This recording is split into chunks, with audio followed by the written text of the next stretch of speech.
بسم اللہ الرحمن الرحیم۔ بسم اللہ الرحمن الرحیم والصلاة والسلام علی اشرف الانبیاء والمرسلین اما بعد۔ آج کے ہمارے سبق کی عبارت ہے وَتُقَيَّدُ شِرَاءُ الْوَكِيلِ بِمِثْلِ الْقِيمَةِ وَبِزِيَادَةٍ يَتَغَابَنُ النَّاسُ فِيهَا وَهِيَ مَا يُقَوِّمُ بِهِ مُقَوِّمٌ وَيُوقَفُ شِرَاءُ نِصْفِ مَا وُكِّلَ بِشِرَائِهِ عَلَى شِرَاءِ الْبَاقِي هذا بالاتفاق والفرق لأبي حنيفة رحمه الله بين البيع والشراء أن في الشراء تهمة وهي أنه اشترى لنفسه ثم ندم فيلقيه على الموكل ولا تهمة في البيع فيجوز لأن الأمر ببيع الكل يتضمن ببيع النصف لأنه ربما لا يتيسر بيع الكل دفعة ولو رد مبيع على وكيل بعيب يحدث مثله أو لا يحدث ببينة أو نكول أو إقرار رده على آمره إلا وكيل أقر بعيب يحدث مثله ولزمه ذلك أي باع الوكيل بالبيع ثم رد عليه بالعيب فإن كان العيب مما لا يحدث مثله كالإصبع الزائدة أو لا يحدث مثله في هذه المدة يرده على الآمر سواء كان الرد على الوكيل بالبينة أو بالنكول أو بالإقرار وإن كان العيب مما يحدث مثله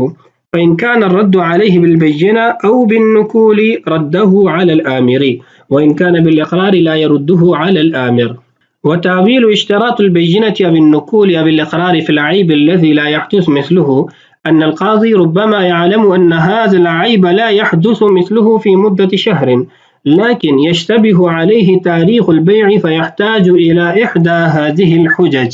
أو كان العيب لا يعرفه إلا النساء أو الأطباء وقول المرأة حجة في توجه الخصومة لا في الرد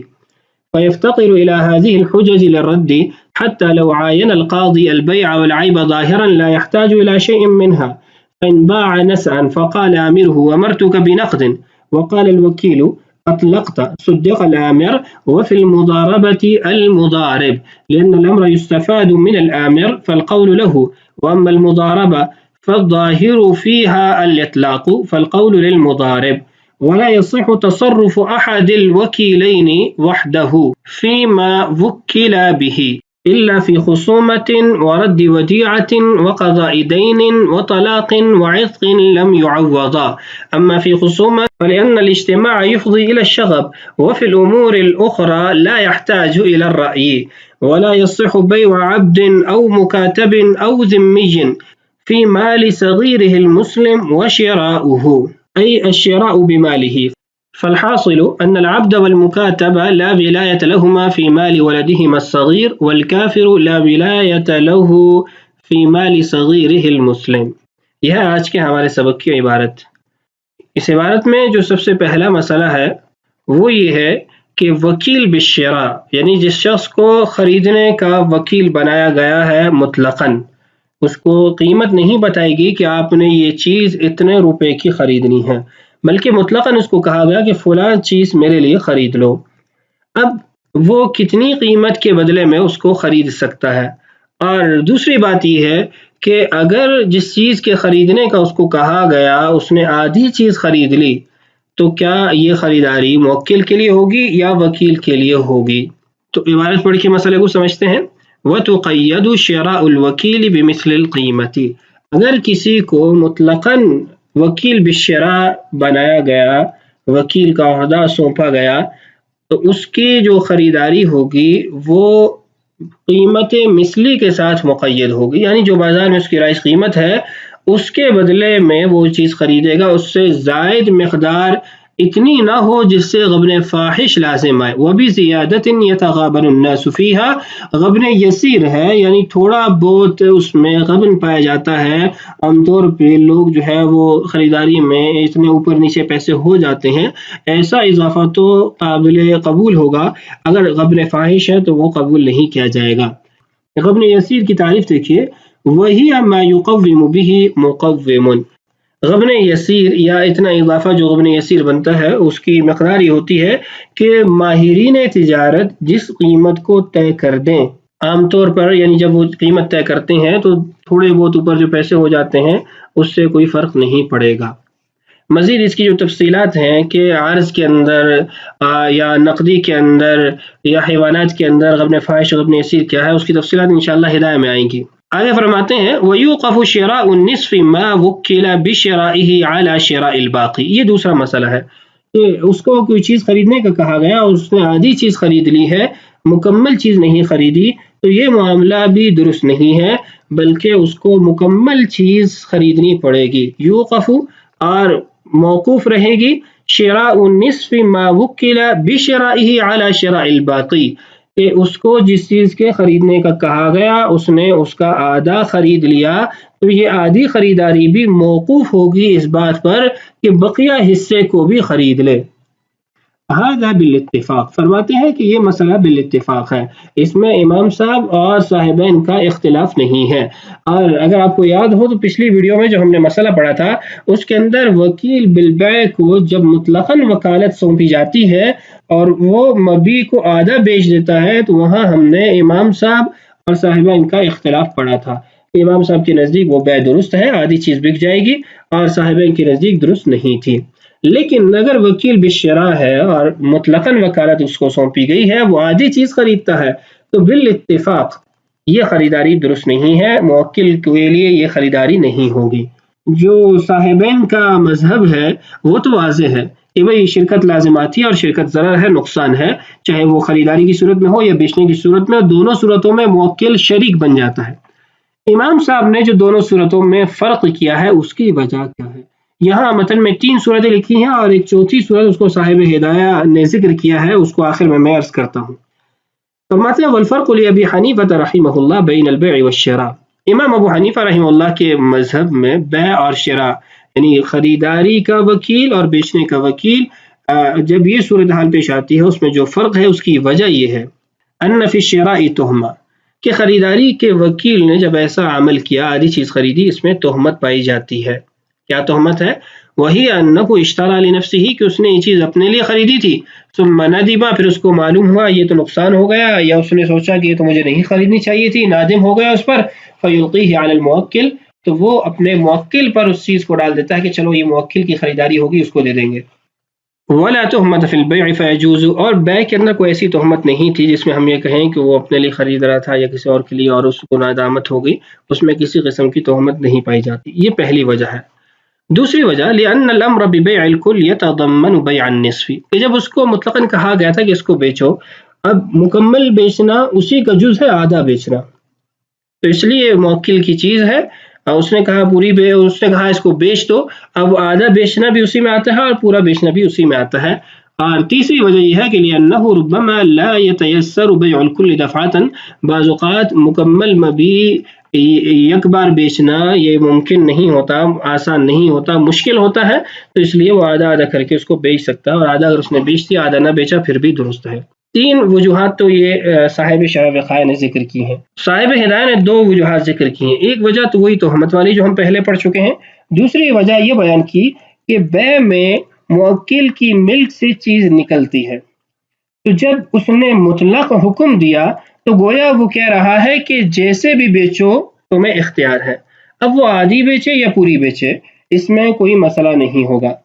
کیونکہ ملک موکل کیا اور موکل مختار ہے، جیسے بھی اس کو جب اس نے مطلقاً کہا تو گویا اس نے کہا جیسے مرضی بیچو، اگر اس نے مکمل چیز بچوانی تھی تو وہ مقیداً کہہ دیتا۔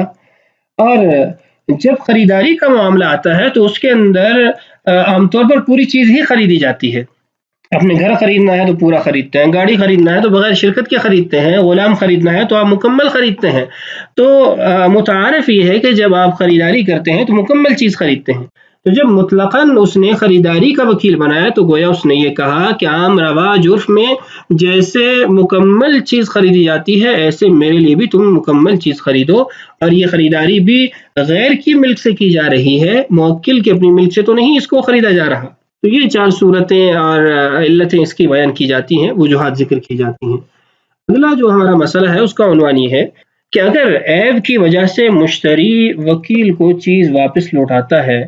تو کن صورتوں کے اندر یہ وکیل موکل کو وہ چیز واپس کر سکتا ہے اور کن چیزوں میں یہ وکیل موکل کو وہ چیز واپس نہیں کرے گا؟ اس میں 3 صورتیں بنے گی، یا آپ یوں کہیں کہ اس میں 3 قسم کے عیب ہیں تو 3 قسم کی صورتیں قائم ہوں گی۔ 3 قسم کے عیب کیا ہے؟ ایک عیب کی وہ قسم ہے کہ جو خلقتاً ہوتی ہے، مشتری کے قبضہ میں وہ چیز ہو ہی نہیں سکتی، یعنی جب مشتری نے خرید لیا تو وہ عیب اس کی ملک میں پیدا ہو ہی نہیں سکتا، جس کی مثال کتاب کے اندر زائد انگلی کی دی گئی ہے کہ یہ خلقتاً ہوتی ہے، یہ مشتری کے قبضے میں اس کا پایا جانا یا وجود میں آنا یہ ناممکن سی صورت ہے۔ عیب کی دوسری قسم وہ ہے کہ جو مشتری کی ملک میں خریدنے کے بعد یہ عیب تو پیدا ہو سکتا ہے، لیکن بیع اور مشتری نے جب اس کو واپس کیا اس کی درمیانی جو مدت ہے وہ اتنی نہیں ہے کہ اس مدت کے اندر یہ عیب پایا جا سکتا ہے۔ مثلا زخم تھا اس کے بازو پہ اور وہ زخم مندمل بھی ہو گیا، ٹھیک بھی ہو گیا، اور کے درمیان جو وقفہ ہے وہ 2-3 دن کا ہے۔ اب ہاتھ کٹا ہو یا کوئی زیادہ بڑا زخم ہو، 2-3 دن کے فاصلے سے یا 2-3 دن کے گزرنے سے تو ٹھیک نہیں ہوتا، اس کے لیے اچھا خاصا وقت درکار ہوتا ہے۔ تو اگر عیب کے دعویٰ یا عیب کی وجہ سے چیز کو واپس لوٹانے اور بیع کے درمیان کا جو فاصلہ ہے وہ اس قدر کم ہے کہ یہ عیب اتنی مدت میں پیدا نہیں ہو سکتا، تو اس کا علیحدہ حکم ہے۔ تیسری صورت یہ ہے کہ ایسا عیب جو اس مدت میں پیدا ہو سکتا ہے، مثلا اس کو بخار ہو گیا تو یہ مشتری کی ملک میں بھی ہو سکتا ہے۔ یہ 3 قسم کے عیب ہیں، اور ان عیوب کی بنیاد پر چیز کو جو لوٹایا جاتا ہے وہ بھی 3 طریقوں سے ہی ہو سکتا ہے، اما بالبینہ، بینہ کے ذریعے، اما بالنقول، مدعا سے کہا گیا قسم اٹھاؤ، قسم نہیں اٹھا رہا، اور تیسری صورت اقرار ہے۔ اب 3 ہی عیب کی قسمیں ہیں اور 3 ہی طریقے ہیں چیز کو یا دعویٰ کو ثابت کرنے کے یا فیصلہ کرنے کے۔ اب جو اس کی تفصیلات ہیں وہ انشاءاللہ عبارت پڑھ کے سمجھتے ہیں۔ یہ اسٹرکچر اور اس کے جو صورتیں ہیں یہ آپ کے ذہن میں ہونی چاہیے۔ دیکھیے، وَلَوْ رُدَّ مَبِيعٌ، اگر مبیع واپس لوٹایا جاتا ہے علی وکیل، وکیل کو، یعنی مشتری نے وکیل کو مبیع واپس کیا، بعیب، کسی ایسے عیب کی وجہ سے، یحدث مثلہ، کہ وہ عیب پیدا ہو سکتا ہے، او لا یحدث، یا وہ عیب پیدا نہیں ہو سکتا مشتری کے پاس۔ کیسے واپس لوٹایا؟ ببینۃ، بینہ کے ذریعے، او نقول، یا وکیل کے انکار کرنے کی وجہ سے، قسم سے، او اقرار، یا وکیل کے اقرار کی وجہ سے۔ ان 3 صورتوں کے ساتھ یحدث مثلہ او لا یحدث مثلہ، ان قسم کے عیوب سے اس کو واپس لوٹایا گیا، ردہ علی عامرہ، وہ اپنے عامر کو یعنی اپنے موکل کو وہ چیز واپس لوٹائے گا۔ ایک صورت ہے جس کے اندر وہ اپنے عامر کو، اپنے موکل کو واپس نہیں کر سکتا، وہ صورت کیا ہے؟ الا وکیل اقر بعیب یحدث مثلہ، کہ وکیل نے ایسے عیب کا اقرار کیا کہ وہ عیب مشتری کے قبضے میں پیدا ہو سکتا تھا، اور اس نے کہا ہاں یہ تو بائی کے قبضے میں یہ عیب تھا، تو اب یہ جو اس کا اقرار ہے اس کی وجہ سے جو فیصلہ ہوگا وہ وکیل تک ہی ہوگا، وکیل کے خلاف ہی ہوگا، موکل کو وہ چیز واپس نہیں لوٹائی جائے گی۔ وَلَزِمَهُ ذَلِكَ، یہ چیز جو ہے یہ وکیل کو ہی لازم ہوگی۔ عبارت کی وضاحت دیکھیے، باع الوکیل بالبیع، وکیل بالبیع، اس نے کوئی چیز بیچی، ثم رد علیہ بالعیب، اب یہ مبیع اس کو واپس لوٹایا گیا عیب کی وجہ سے، مشتری نے واپس کر دیا۔ فإن كان العیب مما لا يحدث مثلہ، عیب کی پہلی قسم کہ ایسا عیب تھا جو مشتری کے پاس پیدا ہو ہی نہیں سکتا تھا، الاسم زائدہ، جیسے زائد انگلی ہے، اضافی انگلی ہے، اب یہ تو خلقتاً ہے، یہ بائی کی ملک کے اندر ہی چیز موجود تھی۔ دوسری قسم، او لا يحدث مثلہ فی هذه المدہ، ایسا عیب مشتری نے بیان کیا کہ مشتری کی ملک میں جانے کے بعد اور دعوی عیب سے پہلے اتنا وقت نہیں ہے جس کے اندر یہ عیب پیدا ہو سکتا تھا،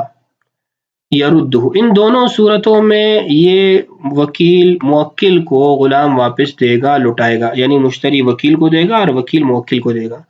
علی العامر، سواء کان الرد علی الوکیل، چاہے وکیل کو جو یہ مبیع دیا گیا ہے، واپس لوٹایا گیا ہے، یہ بینہ کے ذریعے، یعنی مشتری نے بینہ کے ذریعے وکیل کو واپس کیا، او بالنقول، یا وکیل نے قسم اٹھانے سے انکار کر دیا جب مشتری کے پاس بینہ نہیں تھی، او بالاقرار، یا پھر وکیل نے خود ہی اقرار کیا کہ ہاں میں نے اس کو چیز بیچی ہے اور یہ جو عیب بتا رہا ہے یہ بائی کے قبضے میں موجود تھا۔ وَإِن كَانَ الْعَيْبُ مِمَّا يَحْدُثُ مِثْلُهُ، تیسری صورت جو عیب کی ہے وہی ہے کہ اگر عیب ایسا ہے کہ جو مشتری کی ملک میں اتنی مدت کے اندر پیدا ہو سکتا ہے، بخار ہے، کوئی اور ایسا مسئلہ ہے، تو اس میں فَإِنْ كَانَ الرَّدُّ عَلَيْهِ بِالْبَيِّنَةِ أَوْ بِالنُّكُولِ رَدَّهُ عَلَى الْآمِرِ، اگر تو مشتری نے بینہ کے ذریعے سے عیب کو ثابت کیا اور وکیل کو یہ یعنی غلام لوٹایا تو وکیل موکل کو یہ واپس کرے گا. ایسے ہی اگر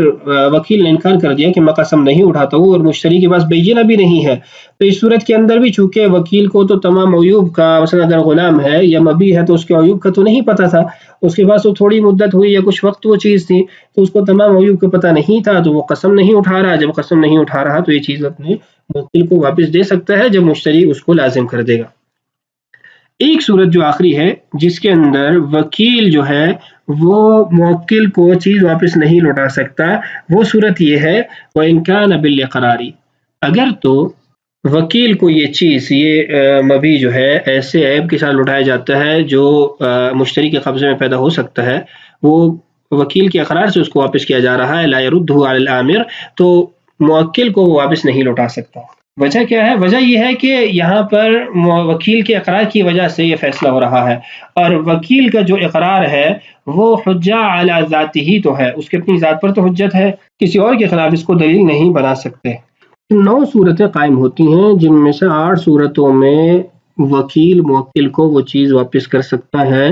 اور ایک صورت کے اندر وکیل موکل کو وہ چیز واپس نہیں کر سکتا. ہاں اگر اس صورت کے اندر بھی بینہ کے ذریعے ثابت کر دیتا ہے کہ یہ چیز یہ عیب جو ہے یہ بائی کی ملک میں تھا تو اس صورت کے اندر بھی وہ واپس کر دے گا، بصورت دیگر وہ اس چیز کو اپنے پاس رکھے گا، موکل کو واپس نہیں کر سکتا. اس کے بعد ایک اعتراض ہے اور اس کا جواب یہاں دیا گیا. اعتراض یہ ہے کہ جو عیب اتنی مدت کے اندر نہیں پیدا ہو سکتا، یعنی تھوڑی مدت ہے اس کے اندر مشتری کے قبضے میں جانے کے بعد اس چیز کے اندر یہ عیب نہیں آ سکتا، اس میں پھر قاضی بینہ کیوں طلب کرتا ہے؟ مشتری سے کیوں کہتا ہے کہ بینہ سے اس کو ثابت کرو؟ یا اگر وہ بینہ نہیں لاتا تو مدعا علیہ یعنی وکیل سے کیوں کہا جاتا ہے کہ قسم اٹھاؤ؟ قسم نہیں اٹھاتا تو اس کے خلاف کیوں فیصلہ کیا جاتا ہے یا اس کے اقرار کا کیوں اعتبار کیا جاتا ہے، حالانکہ قاضی کو معلوم ہے کہ اتنی مدت کے اندر یہ عیب نہیں پایا جا سکتا. مثال میں نے آپ کو پہلے دے دی، اس کا ہاتھ کٹا ہوا ہے، بالکل جسم سے جدا ہے، اور اس کا جو زخم ہے وہ بھی مندمل ہو گیا، ٹھیک ہو گیا، تو اب یہ 2-4 دن میں، ہفتے میں، مہینے میں تو ٹھیک نہیں ہو سکتا، اس کے لیے تو وقت درکار ہوتا ہے. تو اب ان صورتوں میں جب قاضی کو معلوم ہے کہ بھئی یہ اتنی مدت میں نہیں عیب پیدا ہو سکتا، وجود میں آ سکتا، تو پھر یہ بینہ، نقول اور اقرار کیوں؟ اس کا جواب دیکھیے، وَتَعْوِيلُ اشْتِرَاطِ الْبَيِّنَةِ أَوِ النُّقُولِ أَوِ الْإِقْرَارِ فِي الْعَيْبِ الَّذِي لَا يَحْدُثُ مِثْلُهُ أَنَّ الْقَاضِي رُبَّمَا يَعْلَمُ أَنَّ هَذَا الْعَيْبَ لَا يَحْدُثُ مِثْلُهُ فِي مُدَّةِ شَهْرٍ، کہ جو ہم نے شرط لگائی ہے بینہ کی، نقول کی یا اقرار کی، ایسے عیب میں جو اتنی مدت میں پیدا نہیں ہو سکتا، کہ بعض اوقات قاضی کو یہ بات معلوم ہوتی ہے کہ یہ عیب 1 مہینے میں مثلا نہیں پیدا ہو سکتا، تو ایسی صورت کے اندر بینہ کو یا نقول کو یا اقرار کو اس لیے ضروری قرار دیا کہ یشتبہ علیہ تاریخ البیع، کہ قاضی کو بعض اوقات اشتباہ ہو جاتا ہے، شبہ ہو جاتا ہے کہ بیع کی تاریخ کیا ہے، تو بیع کی تاریخ کو ثابت کرنے کے لیے ان چیزوں کی ضرورت پڑ جاتی ہے. فیحتاج الی احدی هذه الحجج، ان 3 حجتوں میں سے کسی ایک حجت کی ضرورت پڑ جاتی ہے تاکہ تاریخ طے ہو جائے. تاریخ طے ہونے کے بعد پھر دیکھا جائے گا کہ اس مدت کے اندر یہ عیب پیدا ہو سکتا ہے یا نہیں. یا پھر کان العیب، عیب ایسا تھا لا یعرفہ الا النساء، جس کو عورتیں ہی جان سکتی ہیں. مثلا جو باندی خریدی گئی، اس باندی کے جسم پر کوئی ایسا عیب ہے جس کو مرد نہیں دیکھ سکتے، یا ڈاکٹر ہی صرف دیکھ سکتے ہیں، عورتیں ہی دیکھ سکتی ہیں، تو ان صورتوں کے اندر اب ایک عورت نے دیکھ لیا اور اس نے آ کے کہہ دیا کہ یہ تو عیب شدہ ہے، یا ڈاکٹر نے دیکھا اور اس نے کہا اس کے تو یہ عیب ہے. اب ایک عورت یا ایک جو ڈاکٹر ہے، ان کی بات گواہی تو نہیں بن سکتی، اس لیے کہ گواہی کا اپنا نصاب ہے، اپنی شرائط ہے، لیکن ان کا قول وہ اس جھگڑے کا سبب تو بن سکتا ہے، جھگڑے کو قائم تو کر سکتا ہے. تو وقول المرأة حجة في توجه الخصومة لا في الرد، اب یہاں پر عورت یا ڈاکٹر کی بات کو بنیاد بنا کر چیز کو تو واپس نہیں کیا جا سکتا، اس مبی کو تو واپس نہیں کیا جا سکتا، لیکن خصومت قائم ہو جائے گی، کیس قائم ہو جائے گا. ويفتقر إلى هذه الحجج للرد، تو اب جو مدعی ہے اس کو ضرورت ہوگی کہ اگر وہ چیز کو واپس لوٹانا چاہتا ہے تو ان میں سے کوئی ایک حجت تو قاضی کے سامنے آئے گی، یعنی بینہ، نقول یا پھر اقرار.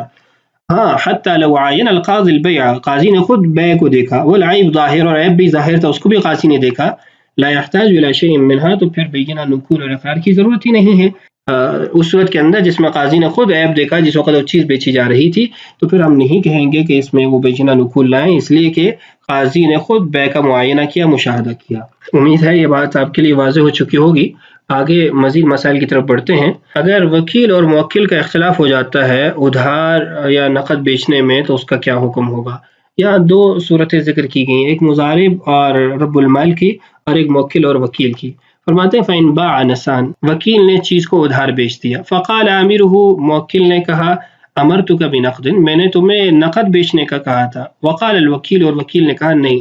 آپ نے مجھے اطلقتا، مطلقاً بیچنے کا کہا،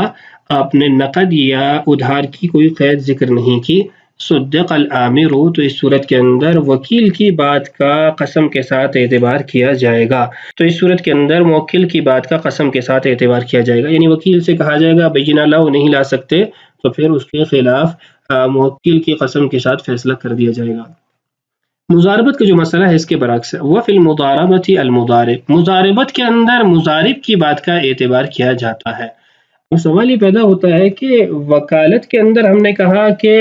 موکل کی بات کا اعتبار ہوگا جس کا مال تھا یا جس کا مبیع تھا، اور مضاربت میں ہم نے کہا کہ جس کا مال تھا یا جس کا مبیع تھا اس کا اعتبار نہیں ہے، مضارب کا اعتبار کیا جائے گا۔ ان دونوں میں فرق کیا ہے؟ کہ وکالت کے باب کے اندر بنیاد اور اصول یہ ہے کہ اس کے اندر خصوصیت پائی جاتی ہے، قید پائی جاتی ہے، اور مضاربت کے اندر عمومیت ہوتی ہے، اطلاق ہوتا ہے۔ تو اس لیے وکالت کے اندر جس کا قول قید کی طرف جا رہا ہوگا، یعنی جو مقید کر رہا ہوگا معاملے کو، وہ اصل کے مطابق بات کر رہا ہوگا، اور جو مطلق کا دعویٰ کر رہا ہوگا وہ اصل کے خلاف بات کر رہا ہوگا۔ جو اصل کے خلاف، ظاہر کے خلاف دعویٰ کرتا ہے، بات کرتا ہے، اس کو مدعی کہا جاتا ہے، اور اس کا کام یہ ہوتا ہے کہ بیچنا لاؤ۔ تو وکالت کے باب کے اندر چونکہ خصوصیت پائی جاتی ہے، چیز کو مقید کرنا پایا جاتا ہے، اصل ظاہر حال یہ کہتا ہے، تو وہاں پر آپ دیکھیے کہ جو آمر ہے، موکل ہے، وہ دعوی قید کر رہا ہے، تو گویا وہ اصل کے مطابق بات کر رہا ہے، اور اس کے خلاف بات کرنے والا وہ وکیل ہے، تو وکیل سے کہا جائے گا کہ آپ بیشینہ لائیں۔ وکیل بیشینہ نہیں لاتا تو موکل سے کہا جائے گا قسم اٹھاؤ، اور آپ کی بات کا پھر اس کی بنیاد پر اعتبار کر لیا جائے گا۔ مضاربت کا جو مسئلہ ہے اس میں پہلے صورت مسئلہ سن لیجئے۔ صورت مسئلہ یوں قائم ہوگی کہ مثلا آپ نے کسی کو مبیع دیا، کچھ مال دیا کہ اس کو بیچو، اب اس نے چیز کو ادھار بیچ دیا، آپ نے کہا کہ میں نے تو نقد بیچنے کا کہا تھا۔ اب اس صورت کے اندر مضارب کی بات کا اعتبار ہوگا قسم کے ساتھ، آپ کی بات کا اعتبار نہیں ہوگا۔ اس کی وجہ میں نے جیسے پہلے عرض کیا کہ مضاربت میں عمومیت پائی جاتی ہے۔ عمومیت کا مطلب یہ ہے کہ جیسے مرضی بیچو، ادھار بیچو یا تم نقد بیچو۔ اب یہاں پر جو مضارب ہے اس کا یہی کہنا ہے کہ آپ نے مطلقاً کہا جیسے مرضی بیچو، تو اس کی جو بات ہے وہ اصل کے مطابق ہے، ظاہر حال کے مطابق ہے، تو گویا وہ مدعا علیہ بن گیا۔ اور آپ کہہ رہے ہیں نہیں، مقید تھا کہ میں نے آپ سے نقد بیچنے کا کہا تھا، تو آپ خلاف ظاہر بات کر رہے ہیں، آپ مدعی بن گئے، تو آپ سے کہا جائے گا، یعنی رب المال سے کہا جائے گا کہ بیچینہ لاؤ۔ اگر بیچینہ نہیں لاتا تو پھر مضارب کے قول کا قسم کے ساتھ اعتبار کر لیا جائے گا۔ یہاں جو وجہ لکھی ہے اس کو بھی دیکھتے ہیں۔ لأن الامر يستفاد من الامر فالقول له، وکالت کے باب کے اندر چونکہ عامر نے، موکل نے بات کی ہوتی ہے، اس نے وکالت سپرد کی ہوتی ہے، وہ اپنی بات کو اچھے طریقے سے سمجھتا ہے، جانتا ہے، تو اس لیے اس کے قول کا اعتبار کر لیا جائے گا، اس لیے کہ حکم اسی سے صادر ہوا ہے۔ واما المضاربہ، مضاربت کے باب کے اندر فالظاہر فیہا الاطلاق، ظاہر یہی ہے، ظاہر حال یہی کہتا ہے کہ اطلاق ہی پایا گیا، مطلقاً مضاربت کا معاملہ ہوا کہ جیسے مرضی بیچو۔ فالقول للمضارب، تو چونکہ جو مضارب ہے اس کی جو بات ہے وہ ظاہر کے مطابق ہے، تو وہ مدعا علیہ ہے، اور مدعا علیہ کی بات کا قسم کے ساتھ اعتبار کریں گے اگر مدعی یعنی رب المال بینہ سے اپنی بات کو ثابت نہیں کرتا۔ اگلا جو ہمارا مسئلہ ہے اس کا عنوان یہ ہے کہ اگر ایک شخص نے ایک ہی جملے میں دو افراد کو ایک معاملے میں وکیل بنایا، تو کن امور میں وہ دونوں اکٹھے ہی تصرف کریں گے، اکیلے اکیلے تصرف نہیں کر سکتے، اور کن امور میں ان دونوں میں سے کسی ایک کا تصرف بھی معتبر ہوگا۔ عبارت دیکھیے، ولا یصح، اور درست نہیں ہے، تصرف احد الوکیلین وحدہ، کسی ایک وکیل کا اکیلے تصرف کرنا، فیما وکلا بہ، ایسے کام میں جس کام میں ان دونوں کو اکٹھے وکیل بنایا گیا تھا۔ اکٹھے، یہ قید ضرور لگانی ہے یہاں پر، اگر دونوں کو اکٹھے وکیل نہیں بنایا جاتا بلکہ ایک کے بعد دیگرے بنایا جاتا ہے تو اس کے احکامات اور ہیں۔ الا فی خصومہ، کچھ استثناءات ہیں جن کے اندر اکیلا بھی تصرف کر سکتا ہے۔ پہلا استثناء ہے خصومت، جھگڑا، جواب دینا تھا، مدعا علیہ تھا جس میں اس نے اپنے کیس کو ختم کروانا تھا۔ ورد ودیعۃ، امانت لٹانی تھی اور دو کو اس نے وکیل بنا دیا کہ میری امانت فلاں کو لٹا دو۔ وقضاء دین، یا قرض ادا کرنا تھا اور کہا کہ میرا تم دونوں یہ قرض ادا کر دینا، وکیل بنا کے ان کو بھیجا۔ وطلاق وعتق لم یعوضا، طلاق اور عتق، یعنی بیوی کو طلاق دے دو یا غلام کو آزاد کر دو بغیر عوض کے، یعنی اگر عوض سے ہوگا پھر تو خلا بن جائے گا، بغیر عوض کے ہو تو ان چار صورتوں میں جو یہاں ذکر کی گئی ہیں، خصومت، ودیعات کا واپس کرنا اور قرض کا واپس کرنا اور طلاق اور عتاق، ایسی جن میں عوض نہ ہو، ان صورتوں میں اگر وہ اکیلا بھی تصرف کرتا ہے تو درست ہے۔ وجہ کیا ہے یہاں تصرف کی اجازت کیوں دی گئی ہے؟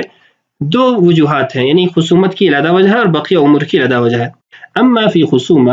خصومت کے اندر اس لیے ایک کی بات کا اعتبار کر لیا جاتا ہے، فَلِأَنَّ الْاجْتِمَاعَ يُفْضِي إِلَى الشَّغَبِ، کہ زیادہ افراد اگر عدالت میں ہوں تو اس سے شور و شغب ہوتا ہے، اور شور و شغب جو ہے وہ عدالت کے مناسب نہیں ہے، مسائل پیدا ہوتے ہیں، وہاں صورتحال جو ہے وہ مناسب نہیں رہتی۔ اور دوسری بات جس کو صاحب ہدایہ نے ذکر کیا وہ یہ ہے کہ خصومت کے اندر آپس کا جو مشورہ ہوتا ہے، یعنی جس میں دونوں کی رائے کا ہونا ضروری ہوتا ہے، وہ پہلے طے ہو جاتی ہے۔ قاضی کے ہاں صرف ادائے کلام ہوتا ہے، چاہے ایک کرے یا دو کرے، بات تو ایک کرنی ہے، وہ پہلے سے آپس میں طے کر لیتے ہیں۔ تو قاضی کی مجلس کے اندر ادائے کلام وہ اگر ایک بھی کرتا ہے تو اس سے کوئی حرج لازم نہیں آتی، اس لیے اگر دو بھی ہوں تو بات تو وہی کرنی ہے۔ وفی الامور الاخرى لا يحتاج الى الرأی، بقیہ جو امور ہیں، ودیعت یعنی امانت کا واپس کرنا، دین ادا کرنا، طلاق اور عتاق، ایسے جن میں عوض نہیں ہوتا، ان میں ان کو رائے کی ضرورت نہیں ہوتی، دوسرے سے مشورے کی ضرورت نہیں ہوتی، یعنی ایسا محتم بشان عمل نہیں ہے جس کے لیے کوئی آپس میں مشورہ ہوگا۔ امانت واپس کرنی ہے، کوئی ایک بھی واپس کر دے، قرض ادا کرنا ہے کوئی ایک بھی کر دے، طلاق اور عتاق ہے بغیر عوض کے ہے، عوض کی ہوگی پھر تو چونکہ آپس میں مشورہ کریں گے کتنا مال دینا ہے کتنا نہیں دینا، کیا طے کریں کیا نہ طے کریں، اس میں ان کو مشورے کی ضرورت ہوگی۔ تو یہ ایسے امور ہیں جن میں مشورے کی ضرورت نہیں ہوتی۔ تو خلاصہ کیا ہوا، جن امور میں مشورے کی ضرورت ہے وہاں اکیلا تصرف نہیں کر سکتا، جن امور میں مشورے کی ضرورت نہیں ہے وہاں اکیلا تصرف کر سکتا ہے۔ اس فصل کا آخری مسئلہ کہ غلام اور مکاتب اپنے چھوٹے بچے کے مال میں تصرف نہیں کر سکتے، اور ذمی شخص اپنے نابالغ مسلمان بچے کے مال میں بھی تصرف نہیں کر سکتا، نہ خرید سکتے ہیں نہ بیچ سکتے ہیں۔ وجہ یہ ہے کہ ان لوگوں کو ان پر ولایت حاصل نہیں ہوتی۔ غلام کو تو اس اعتبار سے ولایت حاصل نہیں ہوتی کہ غلام اپنی ذات کا مالک نہیں، اپنی ذات پر ولایت نہیں، تو بچے پر کیسے ولایت ہوگی؟ اور کافر یعنی ذمی، اس کو مسلمان نابالغ بچے کی مال میں تصرف کی اجازت اس لیے نہیں ہے اور اس کو ولایت اس لیے حاصل نہیں ہے اس لیے کہ کفر جو ہے وہ شفقت کو ختم کر دیتا ہے، اختلاف مذہب وہ شفقت کو ختم کر دیتا ہے، تو اس لیے اس کو تصرف کی اجازت نہیں دی جائے گی۔ عبارت دیکھیں، وَلَا يَصِّحُ بَيْعُ عَبْدٍ، غلام کا بیچنا، او مکاتبن یا مکاتب کا بیچنا، او ذمین یا ذمی کا بیچنا، فی مال صغیرہ المسلم، اپنے چھوٹے مسلمان بچے کے مال کا، وشراؤہ، اور اس کے ذریعے خریدنا، یعنی نہ اس مال کو بیچا جا سکتا ہے نہ اس مال سے خریداری کی جا سکتی ہے، ای الشراء بمالہ۔ الحاصل، خلاصہ کیا ہوا، ان العبد والمکاتب لا ولایت لہما فی مال ولدہما الصغیر، کہ غلام اور مکاتب کو یہ ولایت حاصل نہیں ہوتی کہ وہ اپنے بچے کے مال میں تصرف کریں، اس لیے کہ ان کو اپنی ذات پر ولایت حاصل نہیں ہے۔ والکافر لا ولایت لہ فی مال صغیرہ المسلم، اور جو کافر ہے اس کو اپنے مسلمان بچے کے مال کے اندر تصرف کی ولایت نہیں ہے۔ وجہ پہلے بتا دی کہ اختلاف دین وہ شفقت کو ختم کر دیتا ہے۔ یہ جو قید ہے صغیر المسلم، یہ ذمی کے مسئلے کے ساتھ ہے، باقی غلام اگر کافر ہے تو وہ پھر اپنے کافر بچے کے مال کے اندر بھی تصرف نہیں کر سکتا۔ وجہ یہ ہے کہ اس کو اپنی ذات پر تصرف کا حق حاصل نہیں، تو غیر پر کیسے تصرف کرے گا۔ تو یہ تھا آج کا ہمارا سبق. بقیہ مسائل انشاءاللہ آنے والی ویڈیوز میں پڑھتے رہیں گے. اللہ تعالیٰ سے دعا ہے اللہ تعالیٰ ہمارے لیے ان اسباق کی تکمیل آسان فرمائے. اللہ تعالیٰ ہم سب کا حامی و ناصر ہو. السلام علیکم ورحمۃ اللہ وبرکاتہ.